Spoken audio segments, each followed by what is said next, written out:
آج کے دور کے انسان نے روٹی کو اور رزق کو نصب العین بنا لیا ہے زندگی کا.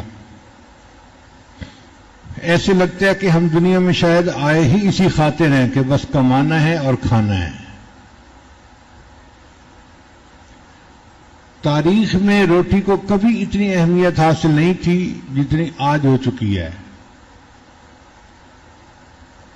جتنا لوگ افلاس سے ڈرتے ہیں، غربت سے ڈرتے ہیں، اتنا خدا سے ڈرنا شروع کر دے تو ان کو ولایت کا مقام نصیب ہو جائے.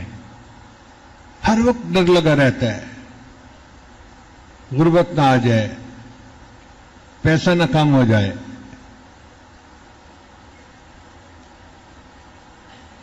شریعت نے کسب حلال کو عبادت کہا ہے. نبی اسلام نے ارشاد فرمایا القاسب و حبیب اللہ، ہاتھ سے محنت مزدوری کر کے کمانے والا اللہ کا حبیب ہوتا ہے، اللہ کا دوست ہوتا ہے.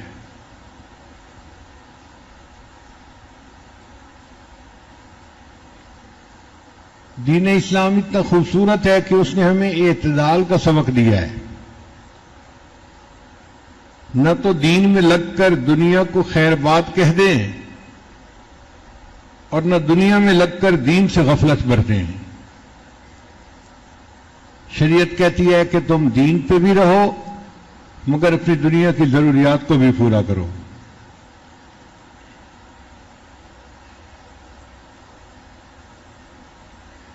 ایسا دور آ گیا ہے کہ آج جھوٹ سے حرام روزی کمانے والے باعزت ہیں اور سچ بول کر غربت کی زندگی گزارنے والے آج ذلت کی زندگی گزار رہے ہیں.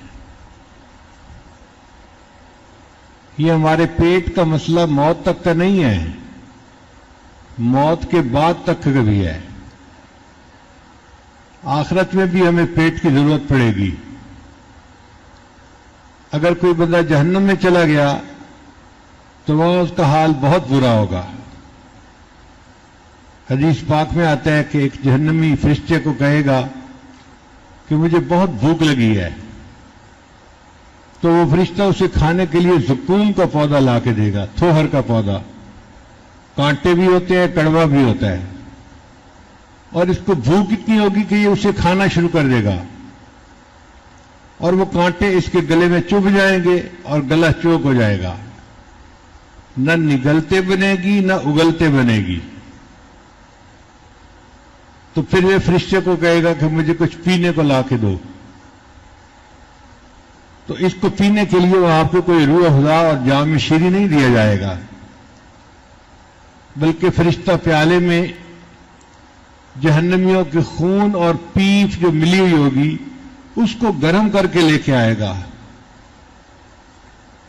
اور اس کو اتنی پیاس ہوگی کہ یہ اس کو پیے گا، مگر اس کے پینے سے اس کی پیاس نہیں بجھے گی، بلکہ پیٹ کی انتڑیاں کٹ کے پخانے کے راستے باہر نکل جائیں گی اور پھر ٹھیک ہو جائے گا، صحت مند ہو جائے گا جیسے پہلے تھا.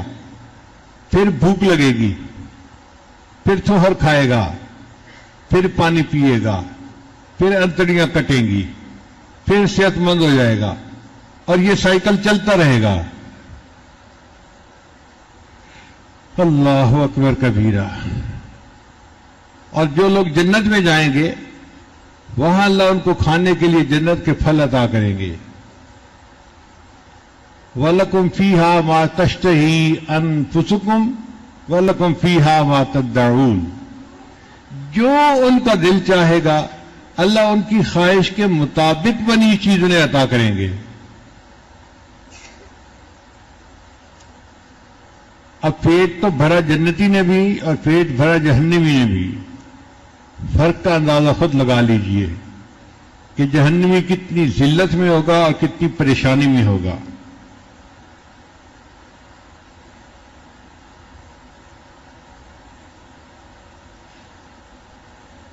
اللہ تعالیٰ نے ہر بندے کے لیے رزق کا فیصلہ خود فرمایا ہے، اور رزق کو اللہ تعالیٰ اس وقت تنگ کرتے ہیں جب انسان گناہوں کے راستے پہ چل پڑتا ہے. وَمَنْ أَعْرَضَ عَنْ ذِكْرِي فَإِنَّ لَهُ مَعِيشَةً ضَنْكَ وَنَحْشُرُهُ يَوْمَ الْقِيَامَةِ أَعْمَى.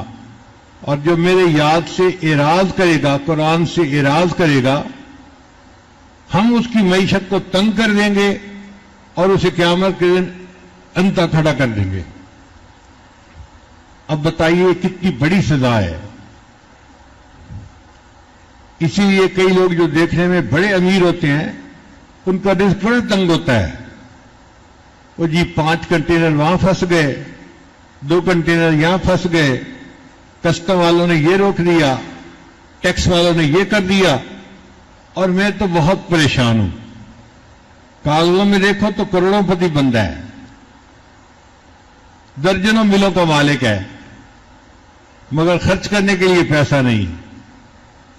قرضے والے مطالبہ کرتے ہیں اور پریشان ہو کے دفتر سے گھر واپس آ جاتا ہے۔ پیسہ ہونے کے باوجود اللہ معیشت کو تنگ کر دیتے ہیں۔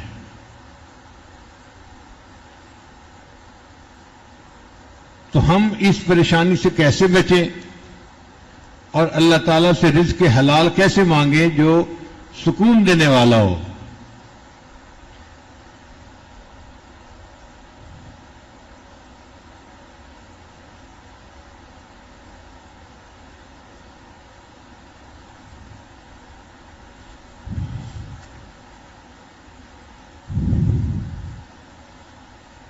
علماء نے رزق کے 16 دروازے بیان کیے ہیں۔ 16 دروازے ہیں جو کھلتے ہیں تو ہر دروازے سے رزق بندے کو ملتا ہے۔ آج کی مجلس میں انہی 16 دروازوں کے بارے میں بات کرنی ہے۔ آپ ان کو رزق کی کنجیاں سمجھ لیں کہ 16 دروازے پہ تالے لگے ہوئے ہیں اور 16 کنجیاں ہیں۔ آپ ہر کنجی سے ایک دروازہ کھولتے جائیں، دروازے کھلتے جائیں گے۔ پہلی بات، نماز کا اہتمام کرنا۔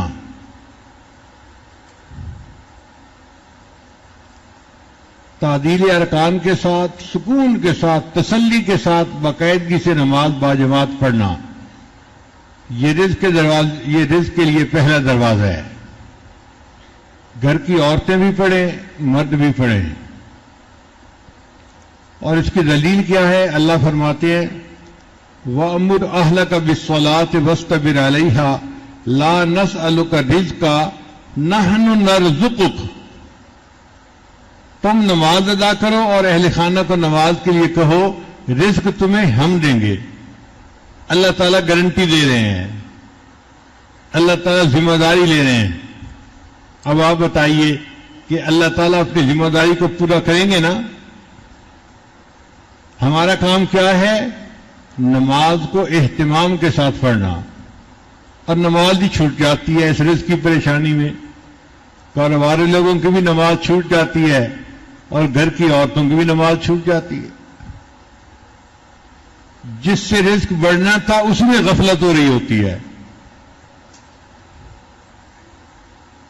وہی مسجد میں نظر نہیں آئے، اور جی بس دفتر کی پریشانی ہے، ختم ہوگی تو میں آ جاؤں گا۔ ہم انتظار میں ہوتے ہیں کہ پہلے پریشانی ختم ہو پھر ہم نماز پڑھنے آئیں گے، اور اللہ چاہتے ہیں کہ یہ نماز پڑھنے آئے اور اس کی پریشانی کو میں ختم کر لوں۔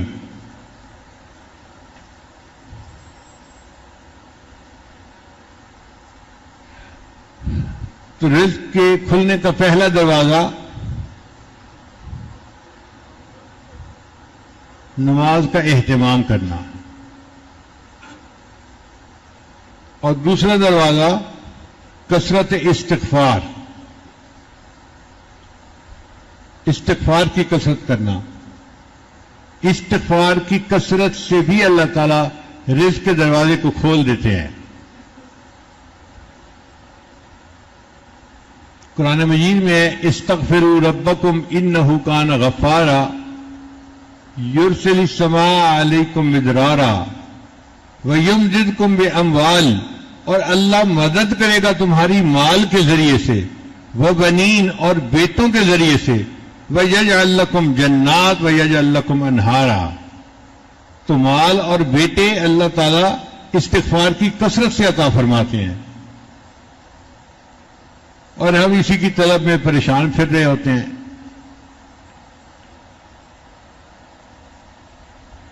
امام قرطبی رحمۃ اللہ نے لکھا ہے کہ گناہوں کی معافی مانگنے سے بارش ملتی ہے، اور انسان کا رزق وسیع ہوتا ہے. پھر حدیث مبارک ہے من اکثر من الاستغفار جعل اللہ له من كل هم فرجا ومن كل ضيق مخرجا ورزقه من حيث لا يحتسب. جو بندہ کثرت سے استغفار کرتا ہے اللہ اس کے لیے پریشانی سے نکلنے کا راستہ نکال دیتے ہیں اور اس کے غموں کو دور کر دیتے ہیں اور ایسی طرف سے رزق دیتے ہیں جہاں سے اس کو خیال ہی نہیں ہوتا کہ مجھے یہاں سے بھی رزق مل جائے گا. اللہ وہاں سے بھی رزق عطا فرما دیتے ہیں. تو ایک دروازہ تھا نماز کا اہتمام کرنا اور دوسرا دروازہ تھا استغفار کی کثرت کرنا. تیسرا دروازہ انفاق فی سبیل اللہ، اللہ کے راستے میں خرچ کرنا.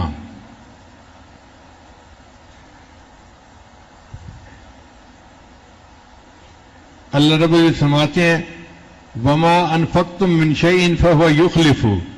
تم اللہ کی راہ میں جو خرچ کرو گے تمہیں اللہ اس کا بدلہ دے کر رہے گا. یہ 100% پکی بات ہے. انسان اخلاص کے ساتھ اللہ کے راستے میں جو خرچ کرتا ہے اس کا بدلہ اس کو مل کے رہتا ہے، اللہ دیتے ہیں. 10 گنا بدلہ تو ہم نے درجنوں دفعہ اپنی آنکھوں سے دیکھا ہے. ہو سکتا ہے زیادہ توکل والے ہوں اور وہ اس سے بھی زیادہ بدلہ اپنی آنکھوں سے دیکھ پائے ہوں.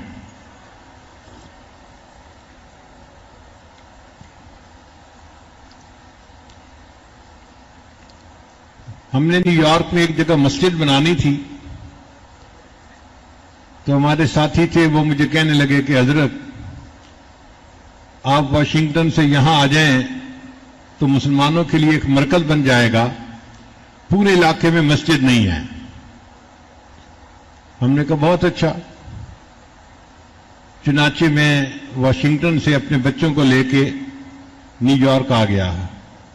اب جس جگہ پر آئے وہاں ارد گرد مسلمان بھی کافی تھے مگر کافروں کا علاقہ تھا، یہودی بہت رہتے تھے. وہاں پہ مسجد کا بنانا ایک بڑا چیلنج تھا. پلاٹ خریدیں، پھر پلاٹ کی اپروول نہیں ملتی، پھر کنسٹرکشن ہو جائے تو 100 اور پابندیاں. تو میں نے اس دوست کو مشورہ دیا ہم پلاٹ خرید کے مسجد بنائیں گے نا تو پگڑی داڑھی والوں کو اپروول کسی نے نہیں دینی، وہ کہیں گے یہ فنڈامنٹلسٹ کہاں سے آ گئے. اس لیے بہتر یہ ہے کہ ہم کوئی بنی بنائی جگہ خریدیں اور وہاں پر بس عبادت شروع کر دیں. اس نے کہا جی بنی بنائی جگہ کا کیا مطلب؟ میں نے کہا کوئی ایسی عمارت ڈھونڈیں جو بنی ہی عبادت کے لیے ہو، ہمیں اس کا یوز پرمٹ تبدیل کروانے کی ضرورت پیش نہ آئے، ہم بھی عبادت شروع کر دیں گے. چنانچہ ایک سینیگاگ تھا، یہودیوں کی جو مسجد ہوتی ہے اس کا نام سینیگاگ ہوتا ہے، وہ بنا ہوا تھا اور وہ بکنے کے لیے تیار تھا. یہودی اپنے لیے اور جگہ پہ بڑی عبادت خانہ بنانا چاہتے تھے اور اس کو بیچنا چاہتے تھے. اب ان کے سینیگاگ کو کون خریدے؟ کوئی خریدار نہیں تھا. خیر ہم نے پتہ کیا تو پتہ چلا کہ وہ $9 لاکھ کا وہ ہمیں بیچ دیں گے. تو میں نے ساتھی کو کہا کہ بھائی ہمیں یہ چیز ایسی نظر آتی ہے کہ ہم کوشش کریں تو اس کو خرید پائیں گے، بہت زیادہ قیمت بھی نہیں ہے، ڈویبل ہے، اس کے لیے کوشش کرو. اس نے کہا حضرت اس $9 لاکھ کا کیا کریں گے؟ میں نے کہا اللہ سے مانگے. کہنے لگا ظاہر میں بھی تو کچھ کرنا پڑے گا. میں نے کہا دیکھو بھائی ظاہر میں جو یہ فنڈ ریزنگ ہے نا یہ ہم نے تو کبھی کی نہیں، چندے کی اپیل ہم نے کبھی کی نہیں. الحمدللہ ہم نے اپنے بزرگوں سے یہی سیکھا ہے کہ اللہ سے مانگو اللہ دے گا، تو بس ہم اب بھی اللہ ہی سے مانگیں گے، بندوں سے نہیں مانگیں گے. اس نے کہا حضرت اس کا کوئی طریقہ؟ میں نے کہا اس کا طریقہ یہ ہے کہ سب سے پہلے تو آپ کاروباری بندے ہیں، جتنے پیسے آپ دیں گے آپ لگائیں اور میں آپ کو گارنٹی دیتا ہوں کہ آپ کو 10 گنا اللہ واپس لوٹائیں گے. وہ تو حیران ہی ہو گیا، کہتے اچھا 10 گنا مجھے دنیا میں مل جائے گا؟ میں نے کہا ہاں، آخرت میں تو بہت کچھ ملے گا، دنیا میں بھی 10 گنا آپ کو واپس مل جائیں گے۔ کہنے لگا پھر تو میں ہمت کرتا ہوں۔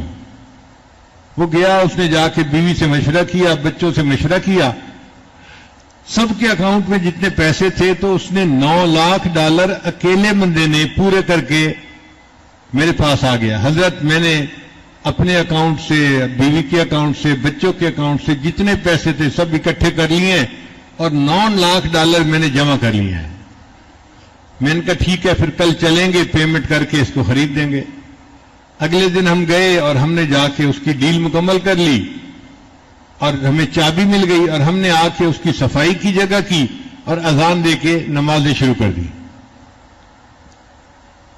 وہاں کے مسلمان بڑے حیران کہ جی مسجد کھل گئی تو کیسے کھلی؟ چندہ تو کسی نے کیا نہیں۔ اب اس کے بعد جو آتا کہ جی چندہ تو کیا نہیں، مسجد کیسے کھلی؟ وہ کہتا تھا حضرت صاحب سے پوچھو۔ تو سارے لوگ میرے پاس، حضرت جی یہ مسجد کیسے کھل گئی؟ میں کہتا بتاؤ بھائی یہ گھر کس کا ہے؟ کہتے اللہ کا ہے۔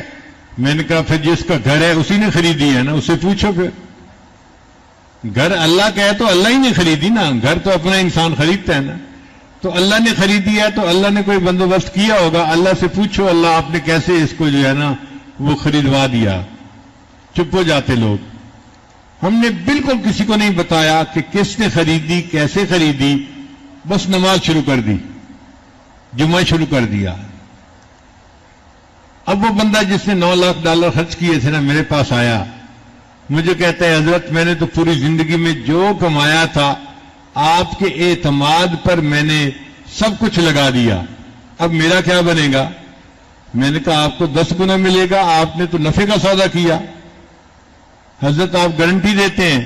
میں نے کہا بھئی تحریر لکھو، میں ہاتھ اور پاؤں دونوں کے انگوٹھے لگا دوں گا۔ تو وہ مسکرا پڑا کہ اچھا آپ کو اتنا یقین ہے کہ مجھے ملے گا؟ میں نے کہا ہاں ملے گا۔ پھر اس کو میں نے مشورہ دیا کہ دیکھیں آپ کے 2 مکان ہیں، ایک میں آپ رہتے ہیں اور دوسرا آپ نے کرائے پہ دیا ہوا ہے۔ کہنے لگا ہاں۔ میں نے کہا وہ جو کرائے پہ دیا ہوا ہے نا اس کو آپ بیچ دیں اور جو $5-6 لاکھ آپ کو ملے گا اس سے آپ کوئی اور مکان خریدیں اور پراپرٹی کا کام شروع کر دیں۔ اللہ کی شان دیکھیں جی کہ اس بندے نے پراپرٹی کا کام شروع کر دیا۔ ایک مکان میں اللہ نے پروفٹ دیا، پھر دوسرے میں دیا، پھر تیسرے میں دیا۔ 3 سال گزرنے کے بعد ایک دن فجر کی نماز کے لیے آیا، مجھے کہنے لگا حضرت آپ کی ذمہ داری پوری ہو گئی۔ میں نے پوچھا میری ذمہ داری کیسے پوری ہو گئی؟ کہنے لگا حضرت اس وقت میں $9 ملین کی پراپرٹی کا مالک ہوں، اللہ نے مجھے 10 گنا واپس پیسے لوٹا دیے ہیں۔ میں نے کہا الحمدللہ، میں نے صرف آپ سے نہیں اپنی زندگی میں درجنوں بندوں کو یہ بات سمجھائی اور انہوں نے اللہ سے سودا کیا اور اللہ نے ان کو 10 گنا کم از کم واپس دیا۔ اس سے زیادہ بھی مل سکتا ہے لیکن چونکہ ہمارا یقین کمزور ہے ہم صرف 10 گنا تک ہی رہتے ہیں۔ اگر کوئی زیادہ یقین والا ہو تو وہ تو 70 گنا بھی لے سکتا ہے، 100 گنا بھی لے سکتا ہے واپس، بلکہ واللہ یضاعف لمن یشاء بغیر حساب، اللہ بغیر حساب اس کو واپس عطا فرما سکتا ہے۔ تو یقین کے ساتھ اللہ کے راستے میں خرچ کریں کہ یہ میرے پاس واپس آنا ہی آنا ہے۔ اتنا بڑا مجمع سامنے ہے، آپ حضرات اپنے دلوں میں جھانک کے بتائیں، کبھی آپ نے کوئی بندہ دیکھا جو مدارس اور مساجد پہ خرچ کرنے والا ہو اور بینکرپٹ ہو گیا ہو، اس کا کاروبار ٹھپ ہو گیا ہو مسجدوں پہ خرچ کرنے کی وجہ سے یا مدرسوں پہ خرچ کرنے کی وجہ سے؟ 1 سے 2 فیکٹریاں تو ہوتی ہیں، دکانیں بھی 1 سے 2 ہو جاتی ہیں، کبھی کام ٹھپ نہیں ہوا جو اللہ کے راستے میں خرچ کرتے ہیں۔ کیوں کہ اللہ نے قرآن میں فرما دیا وَمَا أَنفَقْتُم مِّن شَيْءٍ فَهُوَ يُخْلِفُهُ، تم اللہ کے راستے میں جو خرچ کرو گے اللہ تمہیں اس کا بدلہ دے کر رہے گا۔ رابعہ بصریہ اللہ کی ایک نیک بندی تھی، ان کا واقعہ میں سنا دیتا ہوں. www.10quran.com. عام طور پہ لوگ سمجھتے ہیں کہ عورتوں کا یقین کمزور ہوتا ہے، بیچاری جلدی گھبرا جاتی ہیں.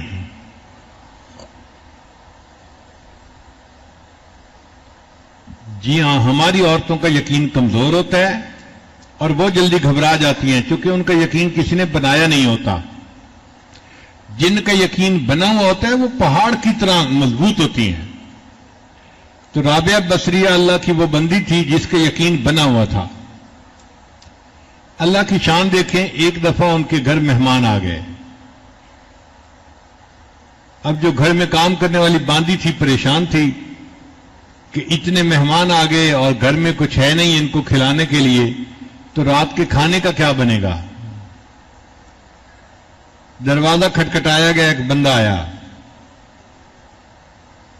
رابعہ نے اس باندی کو کہا کہ جا کے پوچھو کون ہے. اس نے کہا جی کوئی بندہ ہے، کھانا لایا ہے.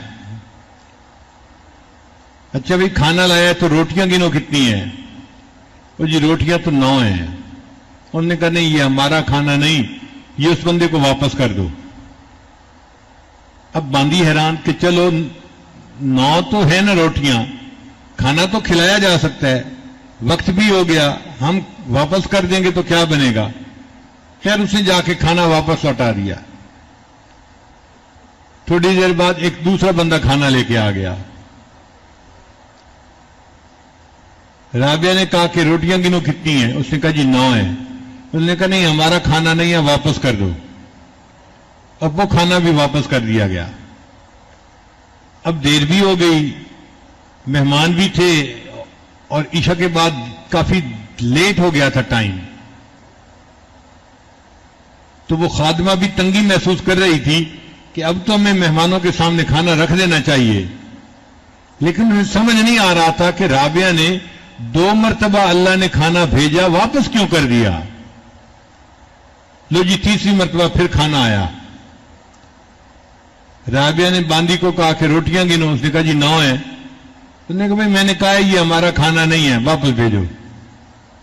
تو باندی کہنے لگی کہ رابعہ وجہ کیا ہے کہ آپ 9 کا عدد سن کے ریجیکٹ کر دیتی ہیں کہ میرا کھانا نہیں کسی اور کا ہے. رابعہ نے کہا سنو، صبح میرے گھر ایک روٹی تھی میرے گھر میں، ایک فقیر مجھ سے مانگنے کے لیے آیا تھا اور میں نے اپنی روٹی اٹھا کے فقیر کو دے دی تھی. میں نے 1 روٹی دی تھی، اب اس کے بدلے اللہ نے مجھے 10 روٹیاں بھیجنی ہیں، 9 نہیں ہیں. 9 کیوں ہیں؟ جب اس نے کہا کہ یہ 9 کیوں ہے تو باندی نے معافی مانگی. آئی تو ہمیشہ 10 ہی تھیں، ہر دفعہ 1 روٹی میں نے اپنے لیے الگ کر لی تھی. رابعہ نے کہا اچھا اگر 10 آئی ہیں تو پھر یہ میرا رزق ہے جو اللہ نے بھیجا ہے، مہمانوں کو کھلا دو. عورت ذات ہے اور اس کا اتنا یقین ہے کہ میں نے 1 روٹی اللہ کے راستے میں دی تھی، اب اس کے بدلے مجھے 10 ملنی ہے. تو 10 گنا اللہ دیتے ہیں جو اللہ کے راستے میں خرچ کرتا ہے. اور اللہ تعالیٰ ایسے بندے کے رزق میں کمی نہیں آنے دیتے جو اللہ کے راستے میں خرچ کر رہا ہوتا ہے. ہمارے قریب ایک گاؤں ہے، اس میں ایک عورت گزری، اس کو حاتم تائی کی بہن کہا کرتے تھے. وہ بڑی سخی عورت تھی،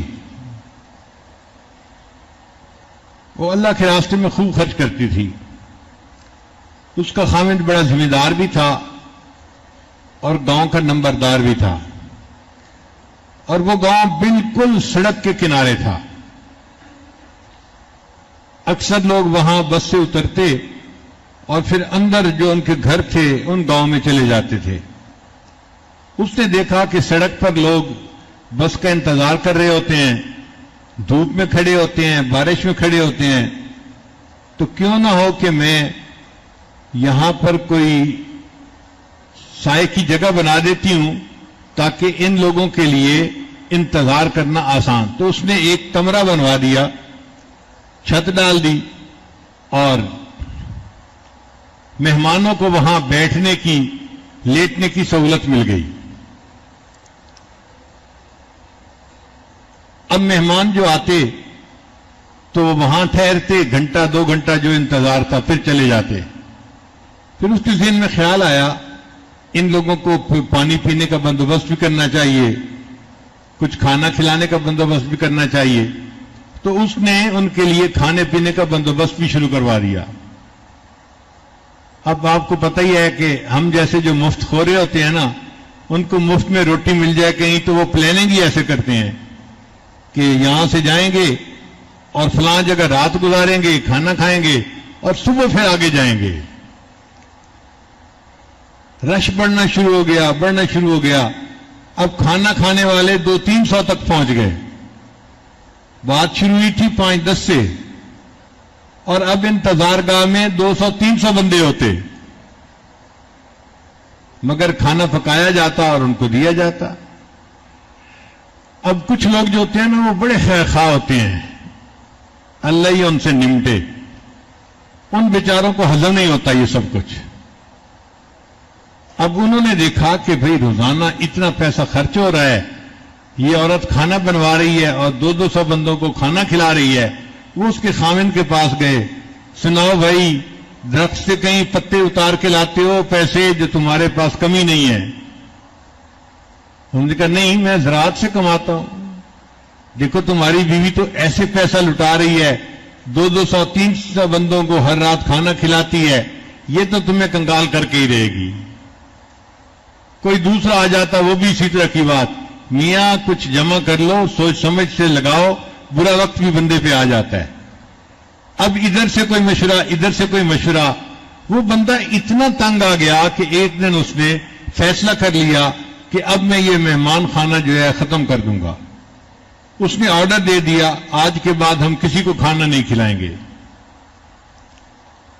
جب اس عورت کو یہ خبر ملی تو وہ بڑی غمزدہ ہوئی، مگر اس نے اپنے خاوند سے کوئی جھگڑا نہیں کیا. جو عقل مند سمجھدار بیویاں ہوتی ہیں نا، وہ موقع پہ بات کرتی ہیں اور ایسے طریقے سے بات کرتی ہیں کہ معاملہ سلجھ جائے، معاملے کو الجھاتی نہیں ہیں. چنانچہ وہ غمزدہ بیٹھی تھی، ڈپریس تھی. خاوند گھر آیا، اس نے پوچھا بیوی سے، کیا ہے آج بڑی مغموم لگ رہی ہو؟ انہوں نے کہا بس آج دل بہت غمزدہ ہے میرا، کہیں دل نہیں لگ رہا، بہت طبیعت بیزار ہے.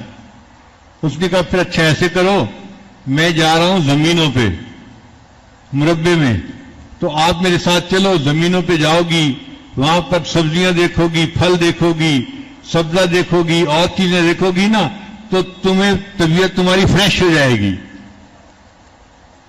اس نے کہا ٹھیک ہے. چنانچہ بیوی اپنے خاوند کے ساتھ زمینوں پہ چلی گئی. اب کچھ دیر تو وہ چلی پھری، پھر ایک جگہ جہاں پہ کنواں چل رہا تھا نا، وہاں آ کے وہ بیٹھ گئی اور کنویں کے اندر اس نے جھانکنا شروع کر دیا. آدھا گھنٹہ گزر گیا، یہ عورت بیٹھی کنویں کے اندر ہی دیکھتی جا رہی ہے. تو خاوند اپنا کام سمیٹ کے آیا. اس نے کہا اللہ کی بندی کیا کر رہی ہو، اتنی دیر سے ایک ہی جگہ بیٹھی ہو؟ اس نے کہا بس میں دیکھ رہی ہوں یہ خالی ڈول اندر جا رہے ہیں اور پانی سے بھر بھر کے واپس آ رہے ہیں، کوئی ڈول خالی نہیں آتا، جو خالی ڈول اندر جاتا ہے وہی بھر کے واپس آتا ہے. تو خاوند ہنس پڑا، کہنے لگا تم بڑی بیوقوف ہو، تمہیں پتہ نہیں ہے کہ کنووں کا پانی خشک نہیں ہوتا، یہ ساری عمر بھی کنواں چلتا رہے، خالی ڈول جاتے رہیں گے، بھر بھر کے آتے رہیں گے، اللہ کنویں کا پانی اسی طرح رکھے گا، زمین سے اور پانی آتا رہے گا. اس نے کہا اچھا کنویں کبھی خشک نہیں ہوتے؟ اس نے کہا نہیں خشک نہیں ہوتے. اس نے کہا پھر اللہ نے تمہارے گھر میں بھی ایک کنواں جاری کر دیا تھا، تمہیں کیوں ڈر لگا کہ وہ کنواں خشک ہو جائے گا اور اس کا پانی ختم ہو جائے گا؟ خاوند کو بات سمجھ آ گئی. اس نے فیصلہ کیا میں مہمان خانے کو چلاتا رہوں گا. وہ عورت جب تک زندہ رہی پوری زندگی 200-300 مہمانوں کا کھانا روزانہ کھلاتی رہی اور اللہ اس کے خاوند کو رزق دیتا رہا.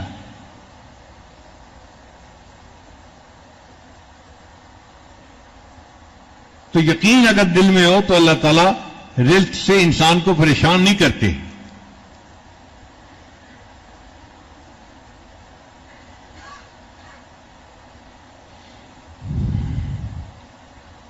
تو ہم نے 3 باتیں اب تک پڑھی. رزق فراخ ہونے کے 16 دروازے ہیں. ان میں پہلا دروازہ کون سا ہے؟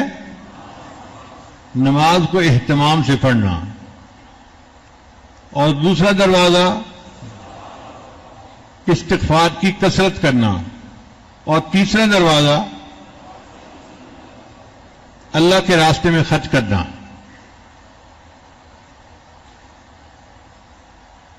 جو انسان مسجد پہ خرچ کرے، مدرسے پہ خرچ کرے، یتیموں پہ خرچ کرے، غریبوں پہ کرے، اللہ کے راستے میں خرچ کرے، اللہ اس کو کم از کم 10 گنا واپس لوٹاتے ہیں۔ کتنا لوٹاتے ہیں؟ کم از کم 10 گنا واپس لوٹاتے ہیں۔ کتابوں میں ایک عجیب واقعہ لکھا ہے کہ موسیٰ علیہ السلام کے زمانے میں ایک آدمی تھا جو بڑا غریب تھا، بیچارے کو کھانا ہی نہیں ملتا تھا، بالکل ہڈیوں کا ڈھانچہ بن گیا تھا۔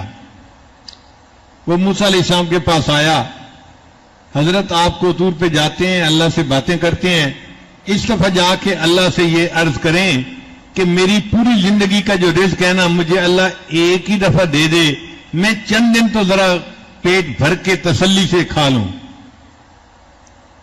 تو موسیٰ علیہ السلام نے کہا ٹھیک ہے، میں دعا کروں گا۔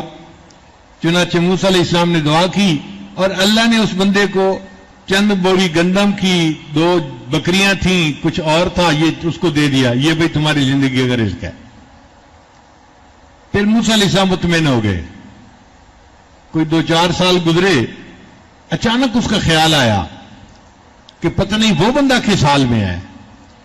تو موسیٰ علیہ السلام نے پتہ کروایا، پتہ چلا جناب وہ تو بڑا سیٹھ بنا ہوا ہے، بڑا کاروبار ہے اس کا، اور سینکڑوں لوگ اس کے پاس آ رہے ہیں، جا رہے ہیں، مہمان ہیں، کھلا رہے ہیں، کھا رہے ہیں، محل میں زندگی گزار رہا ہے۔ موسیٰ علیہ السلام بڑے حیران۔ تو موسیٰ علیہ السلام دوبارہ کوطور پر گئے تو اللہ تعالیٰ سے عرض کیا، یا اللہ، میں نے فریاد کی تھی کہ پوری زندگی کا رزق اس کو مل جائے، تو وہ تو تھوڑا سا تھا، لیکن اب 2-3 سال میں اتنا بڑھ گیا کہ اب سمٹتا نہیں، یہ کیسے ہو گیا؟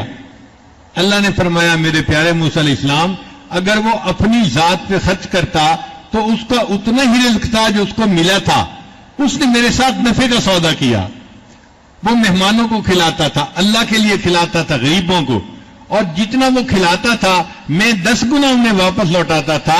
اس کو تجارت میں نفع اتنا ہوا کہ اب اس سے رزق سمٹتا ہی نہیں ہے۔ تو آپ اگر اللہ کے راستے میں کسی کو کھلا رہے ہیں تو یہ نہ سوچیں کہ مال جا رہا ہے، بلکہ یہ سوچیں کہ مال آ رہا ہے۔ ایک جا رہا ہے اور اس کے بدلے 10 آ رہے ہیں۔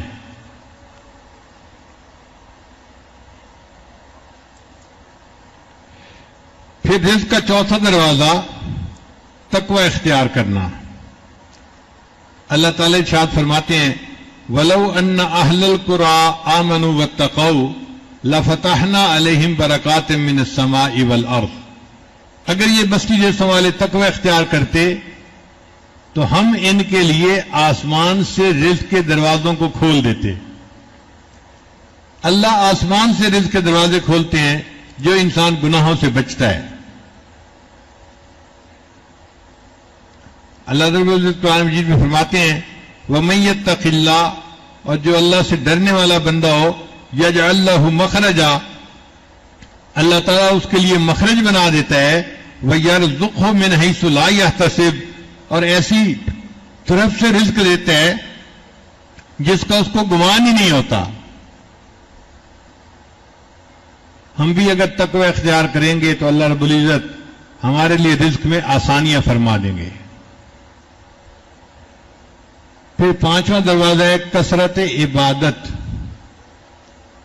5واں دروازہ کون سا ہے؟ کثرت عبادت، ٹکا کے کرنا، نفل پڑھنا، نمازیں پڑھنا، تلاوت کرنا، خوب جی بھر کے عبادت کرنا، اس سے بھی رزق دروازے کھل جاتے ہیں۔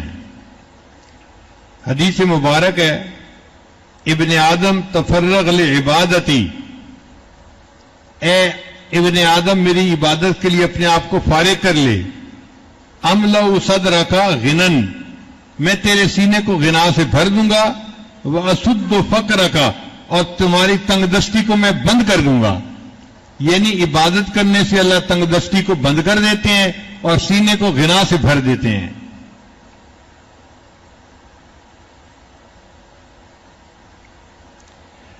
اور آگے حدیث پاک میں ہے اگر تو ایسا نہیں کرے گا تو میں تیرے ہاتھ کاموں میں الجھا دوں گا اور لوگوں کی طرف تیری محتاجی کو بھی ختم نہیں کروں گا. یہ ہماری زندگی کا حال ہے کہ کام میں ہاتھ بھی الجھے ہوئے ہوتے ہیں. ہر وقت کام ایک ختم نہیں ہوتا دوسرا اوپر سے، دوسرا ختم نہیں ہوتا تیسرا اوپر سے. دفتر میں کام کرتے کرتے گھر آتے ہیں، گھر میں بھی فون آنے شروع ہو جاتے ہیں، رات کو بھی فون آتے ہیں. تو ہاتھ کام میں الجھے ہوئے ہوتے ہیں اور لوگوں کی طرف ہر وقت کی محتاجی ہوتی ہے.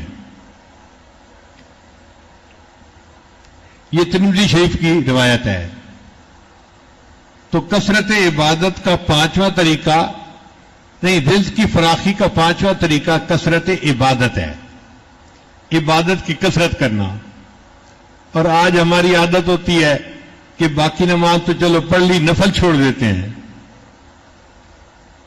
عشاء کی نماز 9 رکعت، 4 رکعت فرض، 2 رکعت سنت اور 3 رکعت وتر، چل 9 رکعت پڑھ کے فارغ ہو گئے.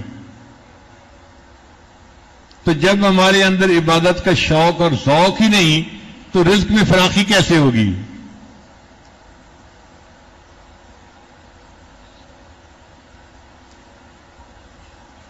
جو گھوڑے مقابلہ جیتتے ہیں نا، دوڑوں میں فرسٹ آتے ہیں، تو ان کو گھوڑے ٹانگے کے اندر نہیں استعمال کیا جاتا. آپ نے کبھی دیکھا ہے کوئی چیمپئن گھوڑا کسی تانگے میں استعمال ہو رہا ہو؟ تانگے میں تو استعمال ہوتے ہیں وہ گھوڑے جو کسی کام کے نہیں ہوتے، 20-25 ہزار روپے کے مل جاتے ہیں. اور جو بھاگنے والے اور ریکارڈ بنانے والے گھوڑے ہیں وہ تو 50 لاکھ کا گھوڑا، 60 لاکھ کا گھوڑا، 2 کروڑ کا گھوڑا. اتنی قیمت ان کی لگتی ہے. کیوں؟ وہ بھاگنے والے اور ریکارڈ بنانے والے گھوڑے ہوتے ہیں. اسی طرح جو بندہ اللہ کے دین کا کام کرنے والا ہوتا ہے، اللہ اس کو دنیا کی گدا گاڑی کے اندر نہیں پھنسا دیتے کہ وہ بیٹھا ہوا ہے اور دنیا کمانے کے لیے لگا ہوا ہے. اللہ اس کا رزق ایسا آسان کر دیتے ہیں کہ اس کو اللہ تعالیٰ اس کے دین کے کام کی وجہ سے کھلا رزق عطا فرما دیتے ہیں. اب یہ دنیا دار لوگ پریشان ہوتے ہیں کہ ظاہر کرتے بھی کچھ نہیں اور ہے بھی ان کے پاس سب کچھ. جی ہاں، وہ اللہ دیتا ہے. اللہ کا وعدہ ہے تو اللہ وعدے کو پورا کرتا ہے.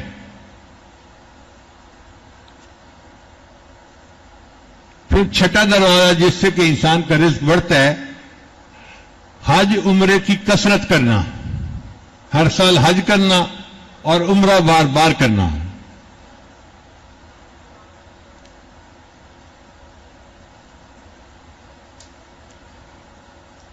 حدیث مبارکہ ہے حج اور عمرہ گناہوں کو اور تنگ دستی کو اس طرح دور کرتے ہیں جس طرح بھٹی سونے چاندی کی میل کچیل کو دور کر دیتی ہے.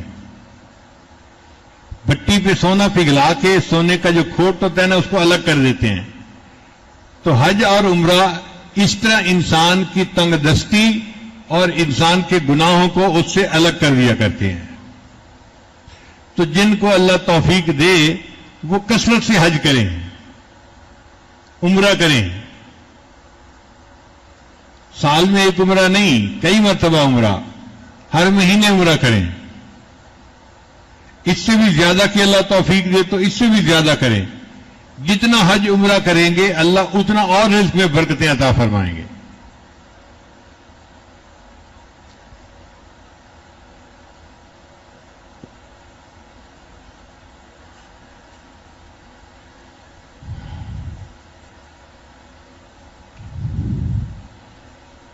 رزق کا 8واں دروازہ کمزوروں کے ساتھ حسن سلوک. کچھ لوگ ہوتے ہیں جو بیمار ہوتے ہیں یا رزق کے اعتبار سے کمزور غریب ہوتے ہیں، ان کے ساتھ حسن سلوک اللہ کو بہت پسند ہے. ان کا غم بانٹنا، ان کے کام آنا، ان کی مشکل میں مصیبت میں ان کو دینا، اس سے اللہ رزق کے دروازے بند کھول دیتے ہیں. چنانچہ حدیث پاک میں ہے کہ تمہیں اپنے کمزور اور ضعیف لوگوں کی وجہ سے اللہ تعالیٰ رزق عطا فرماتے ہیں. یعنی صحت مند لوگوں کو جو رزق مل رہا ہوتا ہے نا، یہ ان کا نہیں ہوتا حصہ، یہ ان کمزوروں کی وجہ سے ان کو بھی تنخواہ مل رہی ہوتی ہے. اور اللہ اتنا کریم ہے کہ جس کو نوکر رکھتا ہے اس کو 97.5% تنخواہ دیتا ہے. 100 روپیہ ہو تو 97.5% بھائی تم تنخواہ رکھ لو اور 2.5% غریبوں تک پہنچا دو. آپ نے دنیا میں کوئی اتنا سیلری دینے والا دیکھا مالک کہ 100 روپے میں سے 97.5 تنخواہ میں دے دیے کہ تم میرے غریب بندوں کو یہ پیسے پہنچا رہے, تیری تنخواہ 97.5% ہے اور 2.5% تو نے ان کو پہنچانا ہے. حالانکہ ہونا یہ چاہیے تھا کہ 97.5% پہنچاؤ تو چلو 2.5% تمہیں بھی دے دیں گے. اللہ فرماتے ہیں نہیں, تم کیا جانو میں کتنا دینے والا ہوں, میں 97.5% تمہیں دوں گا, تنخواہ دوں گا, اس لیے کہ تم نے 2.5% غریبوں تک زکات پہنچانی ہے.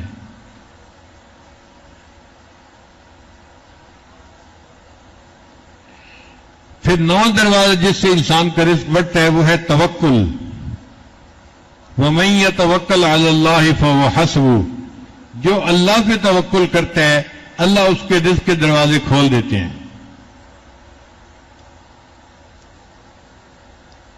تو نظر اللہ کی ذات پہ رکھیں کہ اللہ نے رزق دینے ہیں, وہ دے گا اور اللہ دیتا ہے.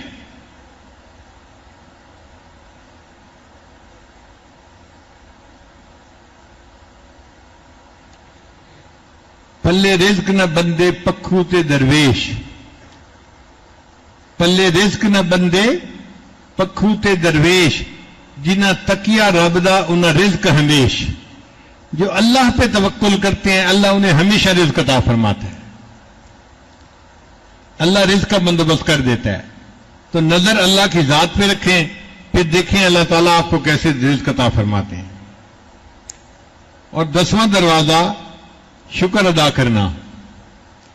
بندے کو جو نعمتیں اللہ نے عطا فرمائی ہیں ان کا جتنا شکر ادا کرے گا اللہ رزق کے اتنے دروازوں کو اور کھول دیں گے.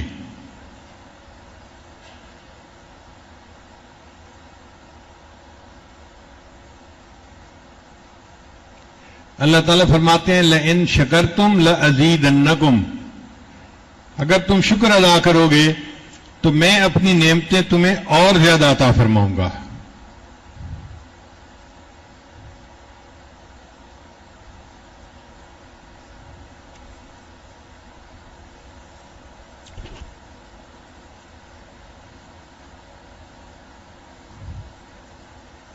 رزق کا 11واں دروازہ,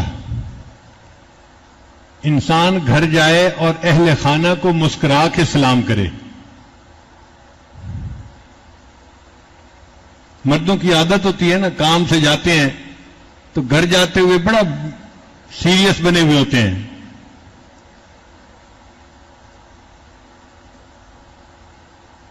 حدیث پاک میں آتا ہے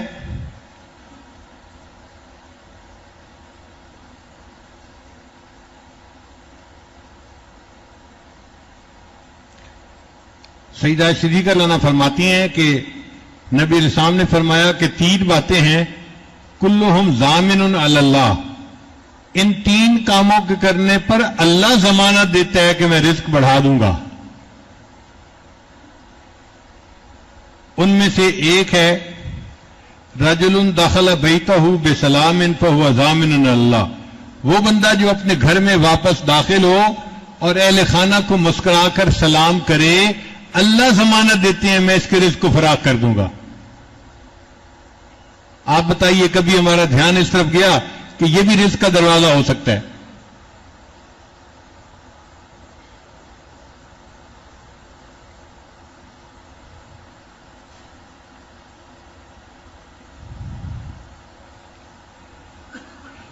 پھر رزق کا 12واں دروازہ والدین کی فرما برداری کرنا.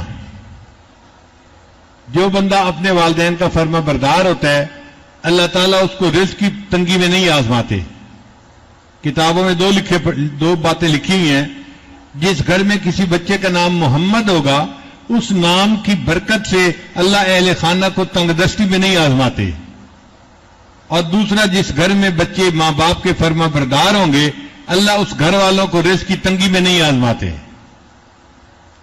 تو ماں باپ کی فرما برداری کرنے پر اللہ تعالیٰ دنیا کے رزق کے دروازے کھول دیتے ہیں.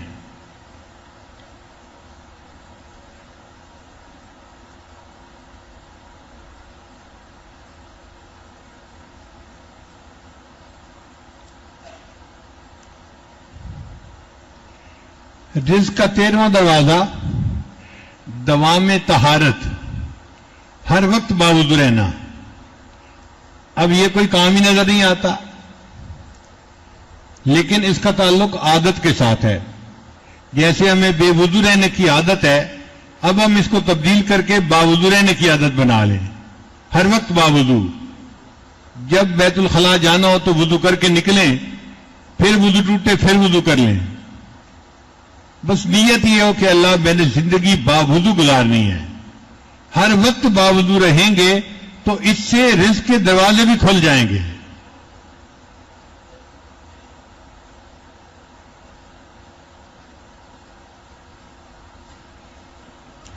نبی اسلام نے فرمایا ایک صحابی کو، دم علی الطہارت، تم ہر وقت باوضو رہنا، یوسع علیک الرزق، اللہ تمہارے اوپر رزق کو وسیع کر دے گا.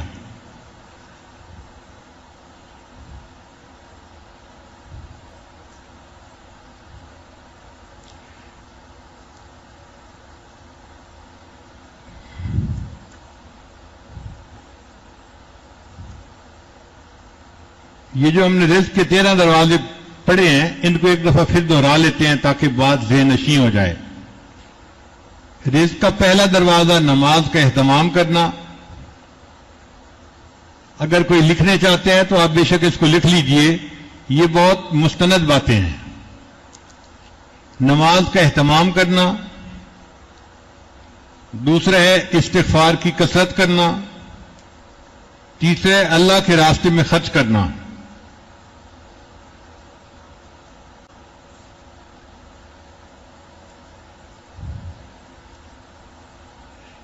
پھر چوتھا ہے تقوی اختیار کرنا.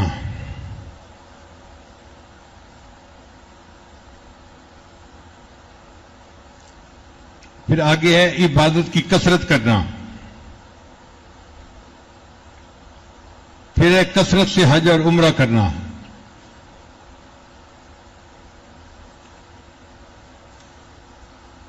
پھر ساتواں ہے صلہ رحمی کرنا. صلہ رحمی کرنا ہے اپنے رشتہ داروں کے ساتھ حسن سلوک کرنا،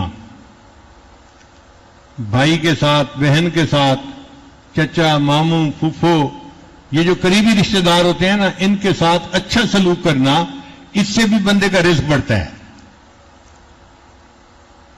تو صلہ رحمی کرنا بھی رزق کا ایک دروازہ ہے.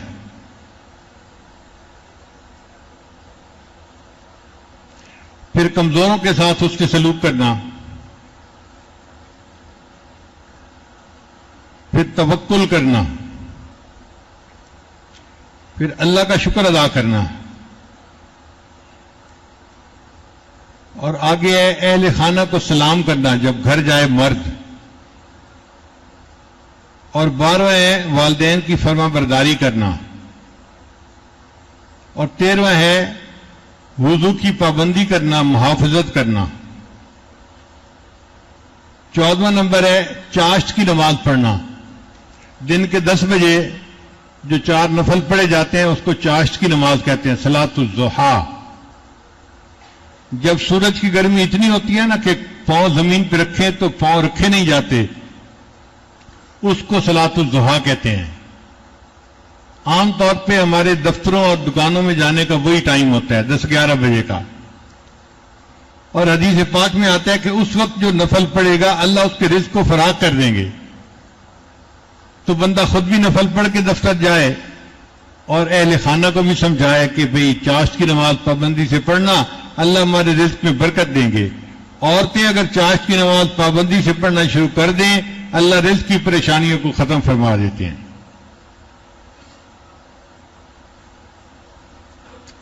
حدیث پاک ہے چاشت کی نماز پڑھو، یہ رزق کو کھینچتی ہے اور تنگ دستی کو بھگاتی ہے. اور 15واں ہے سورہ واقعہ کا روزانہ پڑھنا. قرآن مجید میں ایک سورت ہے، اس کا نام ہے واقعہ. چھوٹی سی سورت ہے، زیادہ بڑی نہیں ہے.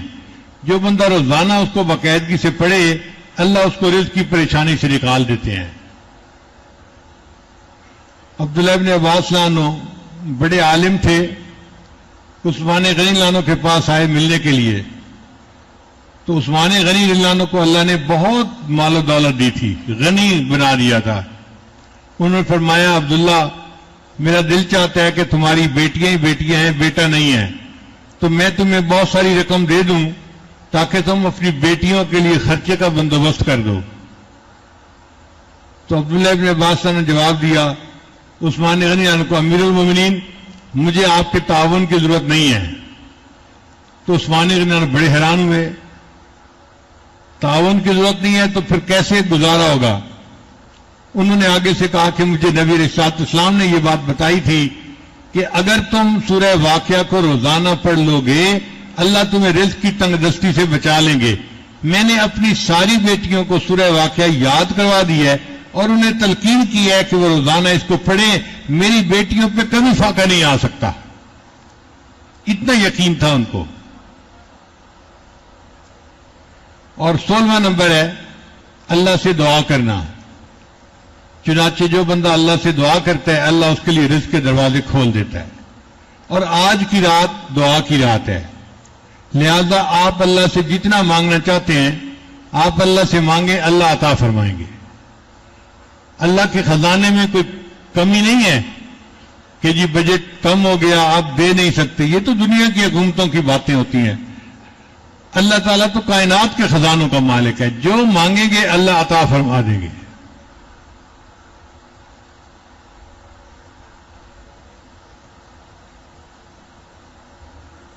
ٹوٹے رشتے وہ جوڑ دیتا ہے، بات رب پہ جو چھوڑ دیتا ہے، اس کے فضل و کرم کا کیا کہنا، لاکھ مانگو کروڑ دیتا ہے۔ اللہ بہت دینے والی ذات ہے۔ حج کا واقعہ میں نے سنایا کہ عرفہ کا دن تھا، تو ایک بڑے میاں دعا مانگ رہے تھے، اللہ مجھے دے 5,000 کروڑ روپیہ دے دے، کوئی اس طرح کی فگر تھی، بار بار کہہ رہا تھا اللہ مجھے 5,000 کروڑ روپیہ دے دے، 5,000 کروڑ روپیہ دے دے۔ لاہور کا ایک لڑکا تھا حج کرنے آیا ہوا تھا، اس نے یہ دعا سنی تو وہ کہتا ہے بابا جی اتنا، کہتا ہے پتر پریشان نہ ہو، تیرے کو نہیں منگیا اللہ کو منگیا، تو کیوں پریشان ہو رہے ہیں؟ تو جب اللہ سے مانگنے تو پھر 1000 اور 100 کیا مانگنے، پھر اتنا مانگے کہ اللہ سب پریشانیاں دور کر دیں اور انسان کی ضروریات پوری ہو جائیں، غیر کی محتاجی نہ رہے۔ تو یہ 16 دروازے ہیں جن سے انسان کو اللہ تعالیٰ رزق عطا فرما دیتے ہیں۔